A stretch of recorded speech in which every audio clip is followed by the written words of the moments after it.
Les naissances d'enfants prématurés se multiplient en République du Congo. Le ministre de la Santé et de la Population s'est plaint des chiffres alarmants à l'occasion de la célébration le 14 novembre dernier de la Journée mondiale de la prématurité. Le docteur Samuel Kogéani souligne les facteurs favorisant un accouchement prématuré. Une dame qui n'a jamais consulté pour des consultations prénatales, du coup, a beaucoup de facteurs de risque pour développer un accouchement prématuré. En dehors de ça, par rapport à la dame, on a des causes, par exemple, des infections qui n'ont pas été bien soignées ou bien traitées. Ça peut précipiter l'accouchement prématuré. Ça peut être des travails forcés ou des travaux lourds. Ça peut rompre le col ou la membrane et entraîner un accouchement prématuré. Des complications peuvent ainsi surgir pour le nouveau-né prématuré dont les chances de survie sont souvent faibles. La plus redoutable des complications qui arrivent avant 35 semaines d'aménorrhée, ça s'appelle la maladie des membranes hyalines.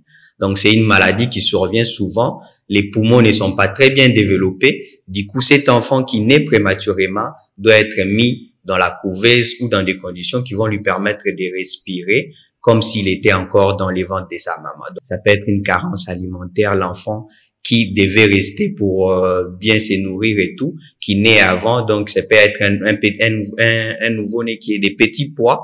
Alors ces petits poids peuvent les prédisposer à des infections ou à des morts néonatales après. La prévention est possible grâce à une meilleure prise en charge prénatale et au respect par la femme enceinte des prescriptions des sages-femmes. Il y a 3 consultations obligatoires chez une femme enceinte.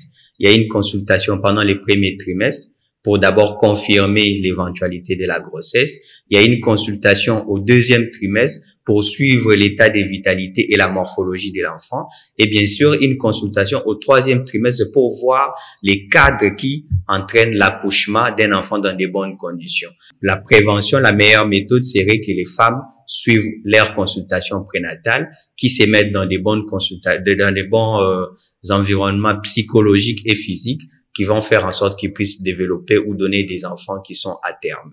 L'OMS estime le taux d'enfants prématurés au Congo à 16,3%.